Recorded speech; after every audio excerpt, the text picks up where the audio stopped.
Good morning, dear students. Welcome back to English class. Before we proceed, let us have a quick recap of what we learned yesterday. In yesterday's class, we talked about letter writing. Why do we write letters? Importance of writing a letter and its kind. Today, we will focus on how to effectively write informal letters and tips to improve our efforts. Let us get started. The first thing to write is your address, that is, the address of the writer or the sender. We usually write the address on the left hand side of the page at the very top. Even when writing to close friends or relatives, the address must be written so they can reply back to the letter with ease. If the recipient or the receiver of the letter is in another country, do not forget to write your country as well in the address. Next comes the date. Just below the address, we write the date. This allows the reader to have a reference as to when the letter was written.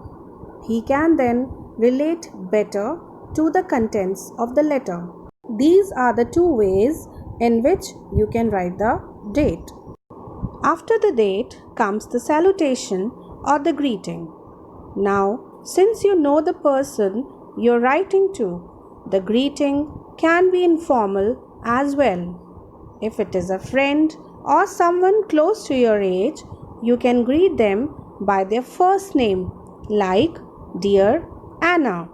If you are writing to your relative like your mother, father, aunt, uncle, etc., you may greet them as such, for example, Dear Mom or Dearest Mom. And if you're writing to an elder person, someone you respect greatly, you can address them as Mr. or Mrs. Like, say for example, you are writing a congratulatory letter to your teacher, it can be addressed as Dear Mrs. Alex. And now we begin writing the actual letter. There are basically three main paragraphs considered as the body of the letter: the introductory paragraph, the main body, and the concluding paragraph. The introductory paragraph sets the tone for the whole letter. You might begin by asking the recipient about their well-being, or you may say that you hope the letter finds them in good health and great spirits. The opening of informal letters should be casual and comforting. The second paragraph consists of the main details or the main purpose of writing this letter, be it a birthday invitation, a marriage invitation, or any special occasion. So we need to cover all the main details in this paragraph. In the concluding paragraph, we sum up the reason for writing the letter, that is, summarize the letter. Say a meaningful and affectionate goodbye to the reader, and do not forget to invite the reader to write back or reply to your letter. It shows an intention to keep the conversation going. There is no one way to sign off informal letters, since they do not follow a strict format. You may sign off as you please. Some commonly used phrases are lots of love, best wishes, kind regards, yours lovingly, yours affectionately, and so on. So, children, it must be clear to you now how to write an informal letter effectively.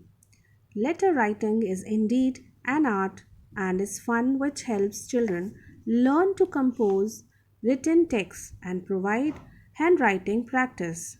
And letters are valuable keepsakes too. The sheer fun of sending and receiving letters appeals to every child. It shows someone cares and has taken time to sit down and think about you. Handwritten letters have a charm of their own. You can take time to think about what you want to say. You can keep letters to read again and again. You can admire handwriting, share dreams and thoughts. Despite the prevalence of emails and text messages, everyone has to write letters at some point. For example, letters of invitation, thank you letters, complaint letters, job applications, and the list goes on and on. That's all for today, children. Tomorrow we will be sending you the copywork of informal letters. Till then, take care and keep smiling. Thank you.